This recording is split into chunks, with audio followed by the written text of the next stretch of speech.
En primer lugar, si vos tenés un grupo de políticos que lo único que quieren es dejar en la memoria de las personas que en determinada época se comía carne porque estaban ellos, y quizás lo logren de esa manera, no te cuentan el resultado de hacer esa opereta para que vos te creas que en la época de Néstor o de Cristina la carne era barata y vos podías comer carne. Eso trajo una consecuencia, que muchos productores dejen de criar ganado. ¿No lo sabías? Cortando economía, Marcelo el carnicero libertario te lo explica con filosofía. Desde la carne hasta la exportación, le mete cuchillo al verso del montón. Marcelo, ¿cuándo vas a hablar del problema de la carne? Yo le digo a la gente, ¿cuál es el problema de la carne? Porque sinceramente creo que todos los carniceros hemos sufrido un ataque mediático desde hace ya no menos de 2 años, y pareciera como que somos los responsables de todas las cosas que se hicieron mal en materia ganadera en este país. Así que voy a tratar por unos minutos de explicar un poquito cuál es el problema de la carne. En sí, la sociedad, cuando habla del problema de la carne, se refiere a los precios, ¿no? Para hoy, en nuestro país, para mucha gente, hoy la carne es cara, ¿no? Muchos te dicen, la carne es muy cara, no puede ser que paguemos más de 10.000 pesos un kilo de carne.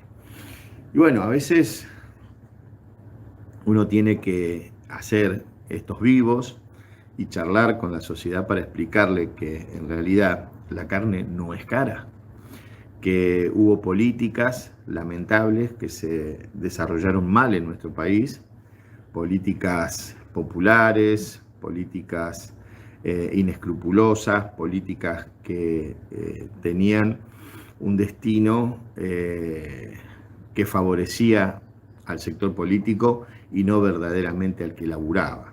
Entonces, cuando nosotros le explicamos a la gente cuál es el problema, entonces se aclara el panorama.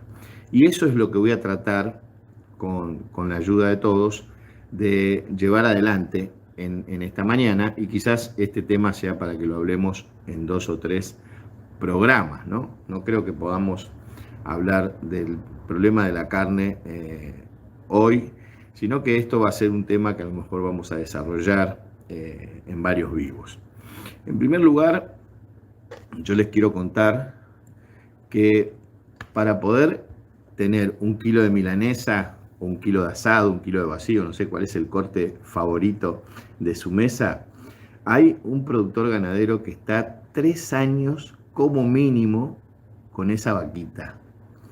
En primer lugar, bueno, los 9 meses de gestación de la misma, los 9 meses que toma teta, después que se la saca de la teta, otro tanto de tiempo para empezar a darle pasturas con granos, y recién ahí está apta para ser comercializada. Así que usted está comiendo en su casa un corte de carne tierno, sabroso, que seguramente compra en MC Carnes Premium, la carnicería de Florida, pero el productor de esa carne que usted disfruta cada fin de semana, cada día de la semana, cuando adquiere el producto, estuvo 3 años, a 3 años y medio, y a veces hasta 4 años, aquellos que solamente le dan pastura a las vaquitas. Se sorprendió, no lo sabía. Bueno, ¿ve? Ahí empezamos entonces a entendernos que es un trabajo muy sacrificado. Y no solamente que a la vaquita hay que darle el alimento que necesita, ¿no? Cuidar a la vaca mamá en su gestación, en el parto, al ternerito que toma la teta, en el momento justo que hay que sacarlo de la misma para empezarle a dar alimentos, llevarlo al engorde. Bueno, hay todo un proceso, pero que no es simplemente alimenticio ese proceso, sino que requiere de un cuidado intensivo. Es como le pasa a usted con su bebé, ¿no? La mamá, cuando está embarazada, tiene ciertos controles que van preparando el momento del parto. Inclusive en el momento del parto a veces hay que hacer alguna intervención, a veces hay que hacer una cesárea, etcétera, etcétera, etcétera. Pero después vienen los controles del recién nacido. Bueno, con los animales es lo mismo.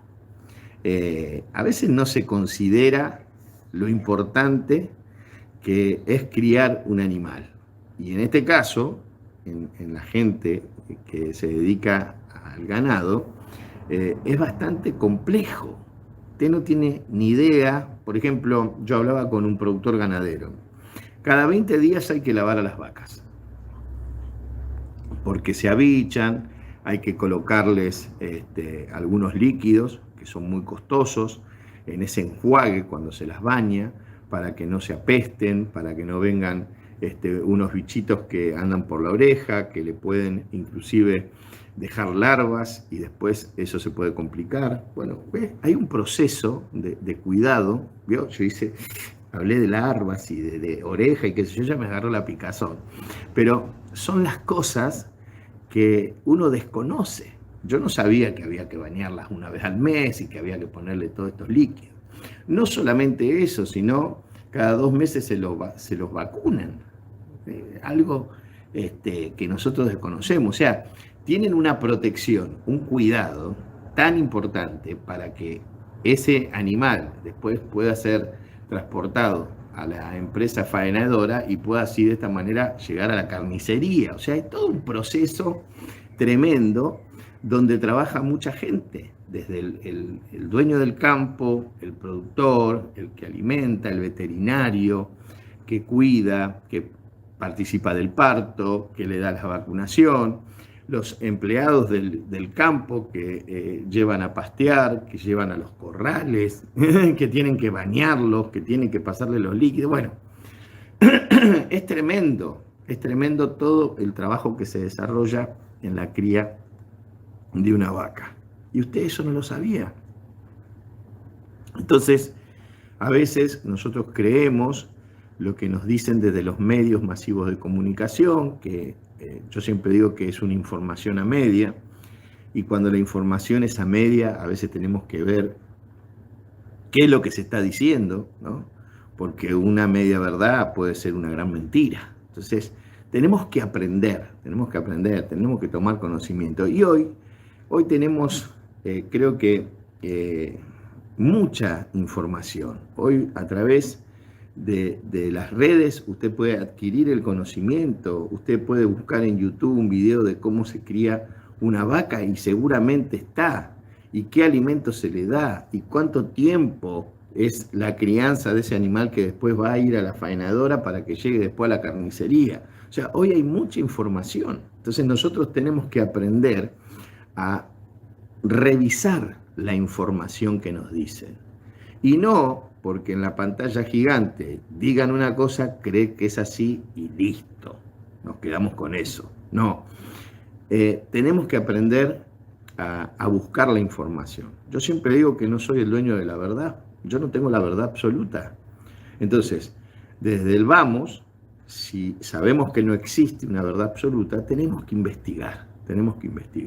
Entonces, cuando la gente dice que la carne es cara, y yo les comento que no es así, que hay todo un proceso, que lleva mucho tiempo, entonces la gente empieza a entender. Es como que se pone en un modo de querer aprender, ¿no?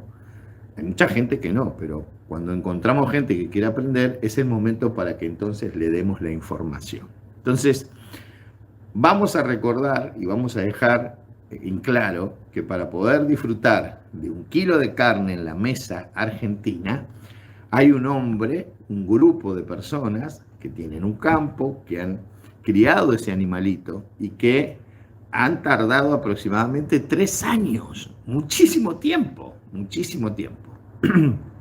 Después, en la empresa donde faenan esa carne, donde hacen los cortes, también trabaja mucha gente. Y después están los transportistas que llevan a las carnicerías. Y el último eslabón que trata con la gente es el carnicero. Acá está el carnicero que le está contando cómo es todo este proceso para que usted pueda ampliar su conocimiento y entonces tenga en claro que la carne en Argentina no es cara. Ahora, si los sueldos no alcanzan o los sueldos son bajos, ese es otro tema. Ese es otro tema que seguramente con el tiempo vamos a aprender a tratar con aquellos que nos contratan para trabajar y ponernos de acuerdo y empezar a hacernos valer por lo que verdaderamente somos, ¿no? Pero ese es otro tema. No me quiero ir por las ramas. A mí es muy fácil irme a veces por las ramas. Quiero retomar el tema de la carne. Entonces la carne lleva un proceso de muchos años. ¿Qué pasó en Argentina? Que hubo aumentos de carne. Bueno, en realidad los precios estaban pisados. ¿Usted sabe lo que significa esto? Bueno, en el año 2023, bajo las políticas de Massa como ministro de Economía, se pisaban los precios. Seguían un poco la modalidad de Moreno. ¿Se acuerda lo que se hablaba de Moreno? Que Moreno era el tipo que iba armado. Por ahí hay un video, no lo digo yo, lo dice uno de sus compañeros, de Lía. ¿Se acuerdan? El gordo de Lía, el loco ese, bueno, que levanta la bandera de otras naciones y sobre todo defiende a Irán y a todos aquellos que han metido bombas en nuestra Argentina. Bueno, esa gente ha gobernado acá, ha estado vinculado al poder. Entonces, este tipo de Lía decía que Moreno iba con un arma, la apoyaba en el mostrador o en el escritorio cuando tenía reuniones con los distintos sectores industriales, del campo y qué sé yo, y los presionaba, les decía a qué precio tenían que vender o cómo pasó del 2006 al 2011, y acá ya tenemos dos gobiernos, ¿no? El de Néstor Kirchner y el de la presa, Cristina. Del 2006 al 2011 afectaron muchísimo al sector ganadero con quitarle la posibilidad de exportar carne. Fíjate vos qué trágico que es esto, ¿no? Vos tenés un negocio, compraste animales, tenés la posibilidad de exportar para que tu negocio crezca, ganar dinero, fomentar el trabajo, pero resulta bien un gobierno que te dice se termina la exportación, porque yo quiero que la gente tenga acceso a la carne y claro, empiezan a afectar tu negocio de manera tal que muchos tomaron la decisión de dejar de criar ganado. Y se pasaron, tenían sus campos y se pasaron, qué sé yo, a la soja, o a sembrar maíz, o a sembrar trigo, depende de la zona. Vieron que era más rentable poder sembrar que seguir haciendo vaquitas, porque justamente este tipo de gobierno que tuvimos acá, que realiza este tipo de cosas que por un momento parecieran que nos benefician, tarde o temprano dejan una consecuencia. Entonces, hoy nosotros nos encontramos frente a un panorama que tenemos poca carne, no tenemos stock de carne. Y este faltante de carne se inició en aquella época. Son muchos los factores. En primer lugar, si vos tenés un grupo de políticos que lo único que quieren es dejar en la memoria de las personas que en determinada época se comía carne porque estaban ellos, y quizás lo logren de esa manera, no te cuentan el resultado de hacer esa opereta para que vos te creas que en la época de Néstor o de Cristina la carne era barata y vos podías comer carne. Eso trajo una consecuencia, que muchos productores dejen de criar ganado.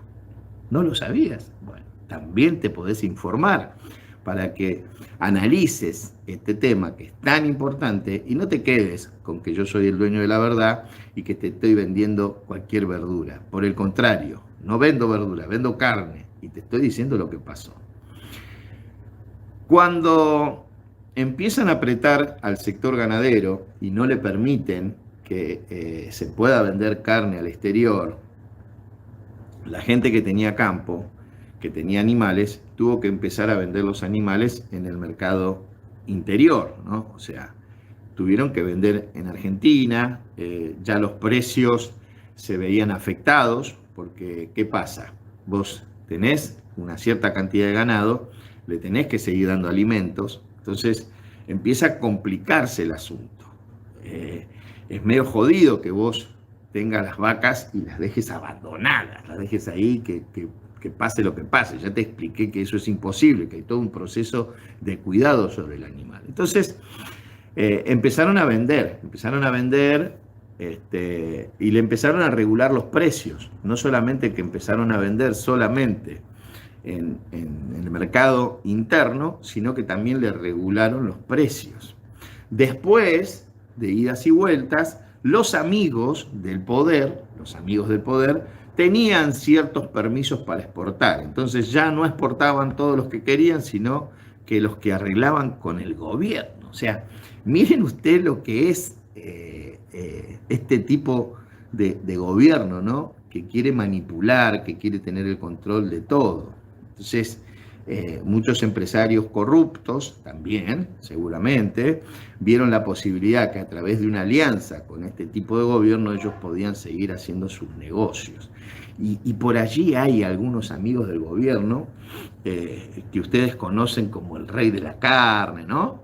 Personajes que han manejado inclusive el mercado central, que usted ya los recuerda simplemente con esto que yo les estoy diciendo. Entonces, esa gente también empezó a formar parte de una estructura gubernamental y eran los que salían a hacer mención de el buen precio de la carne, de la excelencia y esto y aquello, defendiendo el modelo de gobierno que arruinó y destruyó al sector ganadero, ¿no? Hablo de Samit, sí, obviamente, ¿cómo no lo voy a nombrar?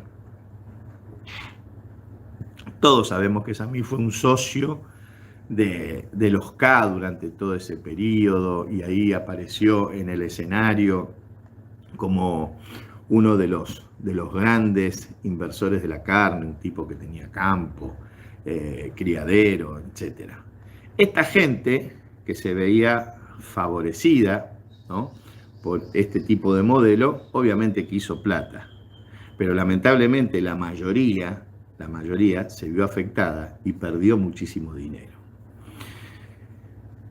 Lamentablemente, cuando suceden estas cosas, lo primero que uno hace es tratar de salvarse de la manera que puede, ¿no? Y es lo que hicieron un poco en el campo. En el campo salieron a hacer lo que podían y muchos empezaron a vender ese ganado y empezaron a hacer la inversión de la venta del ganado en otras cosas, ¿no? Como por ejemplo, como les expliqué antes, en el sembrado de soja. La mayoría de la gente se pasó a la soja, se pasaron a los granos, porque lo vieron más rentable, lo vieron que era un negocio mucho más seguro. Ahora, después hay otros componentes que afectaron, no solamente la participación de estos gobiernos que lo único que hacían era beneficiarse para perpetuarse en el poder.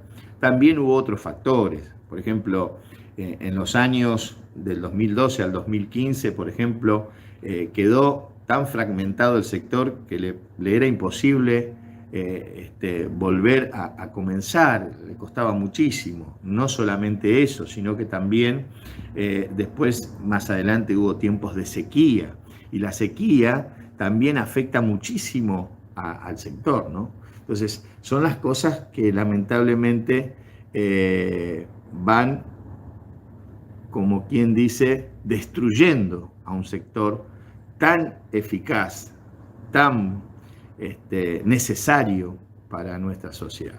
Y cuando pasó esto de que los grandes productores de ganado empezaron a cambiar y a dejar de lado el criar animalitos y se pasaron a la soja, esto afectó también a otro sector, que son los frigoríficos. Nosotros, por ejemplo, en esa época del 2006 al 2011, cuando estaba este señor que apretaba y que condicionaba al sector, cuando este sector dejó de producir, también se vieron afectados los frigoríficos y cerraron más de 100 frigoríficos. Yo después les voy a pasar una lista de muchos de estos frigoríficos que encontré. Y más de 15.000 personas quedaron sin trabajo. O sea, miren ustedes lo que es el querer impactar en la sociedad con un modelo, ¿no? O sea, ellos querían que en la mente de los argentinos quede que mientras estaban ellos, el argentino comía carne para todos. Pero lo que nunca mostraron es el efecto que produjo esa ambición desmedida de querer que quede ese recuerdo en la cabeza de los argentinos, ¿no? Eso implica que el sector se destruyó, que los frigoríficos cerraron y que muchísimas personas perdieron su trabajo. Yo les dije de entrada, ¿cómo es esta cadena, no? Bueno, de hecho en aquella época muchos carniceros cerraron, los precios empezaron a aumentar de una manera desmedida, porque al no tener carne los precios empezaban a aumentar. Yo recuerdo muy bien que en el 2010 fue uno de los sacudones más grandes que sufrimos los carniceros, porque se llegó a triplicar el precio de la carne y no le vendíamos carne a nadie. Olvídese. Bueno, y ahí tuvimos que bajar la persiana. Esa fue una primera experiencia para mí, por ejemplo, ¿no? Entonces, las malas decisiones políticas afectaron al sector. Tanto pasó esto que en los años del gobierno de la alianza destructora, como digo yo, de Cristina, Fernández y Massa, en esa alianza destructiva, también hubo sequías, ¿no? Y nuevamente el sector se vio afectado, porque como dije yo, hay muchos factores que afectan al campo. Y la gran sequía que tuvimos en el 2018 al 2020, eso afectó muchísimo al sector. Y si había alguna posibilidad de empezar a levantar, se cayó nuevamente. Se calcula que se perdieron aproximadamente entre el 2006 y el 2020 unos 10 millones de cabezas de ganado. O sea, caímos en la producción esa cantidad, ¿no? De hecho, pasamos de ser uno de los número 1 de la región en exportación a ocupar número 13, número 14. Hoy Brasil es el exportador número 1 de la región. Brasil aprendió a hacer el trabajo que hacíamos en Argentina y pasaron adelante. O sea, miren el desastre que hicieron estos tipos, ¿no? Y cómo destruyeron. Por eso que yo siempre digo que el kirchnerismo fue una asociación ilícita de personas inescrupulosas que lo único que hicieron fue destruir todo lo que tocaron. Ahora, te hacían creer a vos que eran buenos por un tiempo, pero el resultado final era destrucción masiva y destruyeron el sector. Y en estos tiempos, ya hoy, en el 2025, empieza un nuevo proceso, 2024, 2025, de querer levantar un poco el sector, pero va a costar, porque no es algo fácil. Necesitamos de un gobierno que dé los aportes necesarios, que baje retenciones, que ayude a que esto crezca nuevamente y después también de que tengamos un tiempo bueno. Así que cuando usted ahora vaya a comprar, va a entender que esto no es tan fácil. Yo siempre hago una comparación, ¿no? Un kilo de carne no puede valer lo mismo que una docena de facturas, porque hay un proceso, porque hay un trabajo muy grande.